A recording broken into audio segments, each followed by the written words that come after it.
For students, we require that our funds be released. It is as simple as that. To highlight exactly what campus will look like next year if the Ryerson Students Union ceases to exist, we will be hosting a blackout demonstration on Thursday.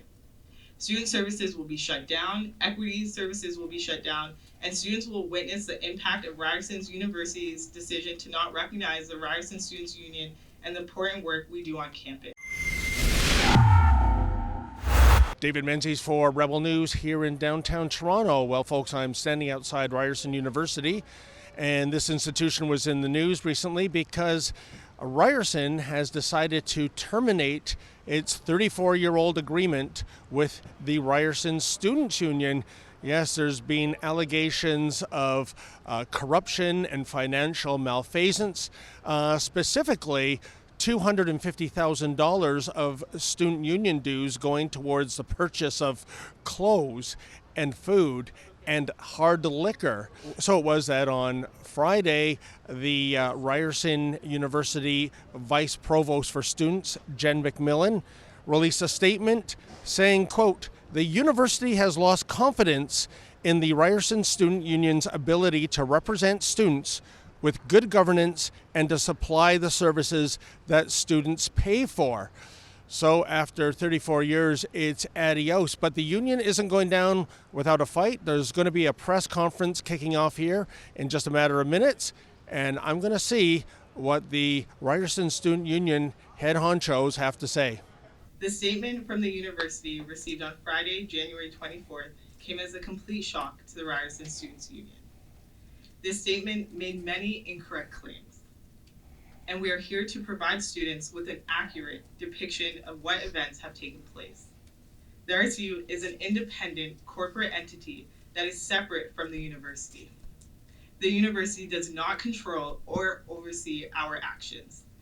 To address the request for a forensic audit, the RSU retained PricewaterhouseCoopers to do a thorough investigation of the RSU credit card's expenses from the 2018-2019 academic year. This investigation took time and significant resources. RSU's internal audit committee reviewed PwC's finding line by line and classified credit card purchases as either RSU-based or personal. The RSU is in the process of finalizing a report, which includes the results of the internal investigation and a detailed description of actions that have been taken this year to ensure financial accountability. The students direct how the RSU spends their money. The RSU and the university have an agreement that requires that the university collect these fees and then give them to the RSU to use as our members direct. That agreement does not give the university the power to withhold those funds from the RSU. Today, the university's administration is threatening the RSU's viability. Tomorrow, this could be any student resource. We are no longer just defending the RSU.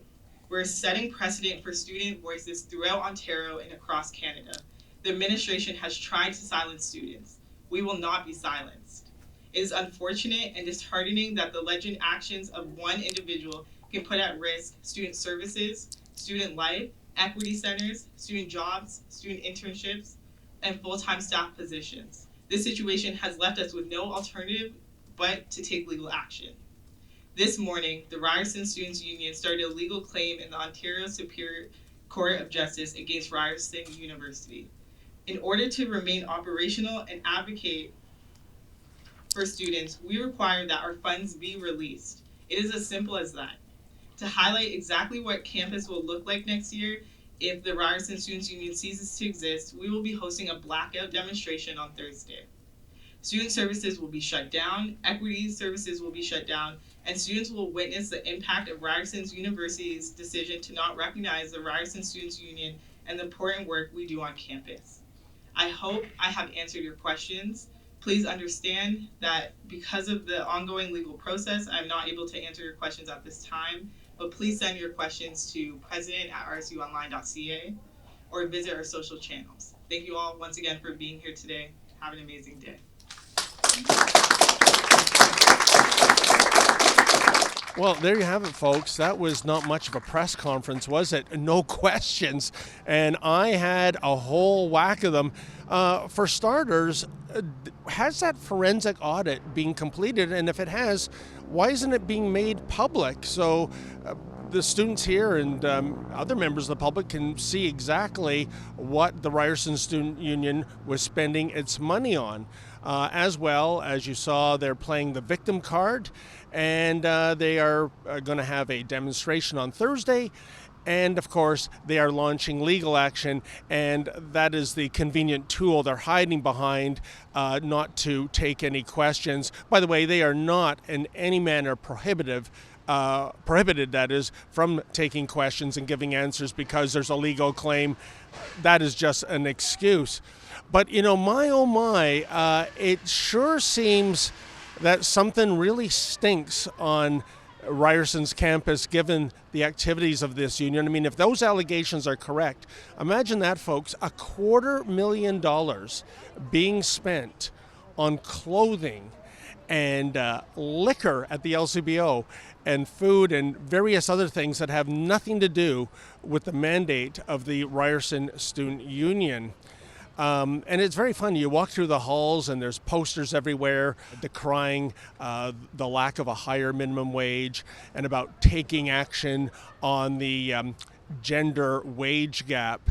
And yet here we have the head honchos of the Ryerson Students Union seemingly living high off the hog on dues paid by Ryerson students.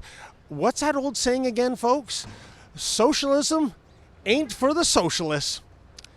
For Rebel News, I'm David the Menzoid Menzies. Hey folks, have you heard? The Rebel is going on a cruise. That's right, come July, we're off to Alaska. Why don't you join us? Just go to rebelnewscruise.com and get all the details.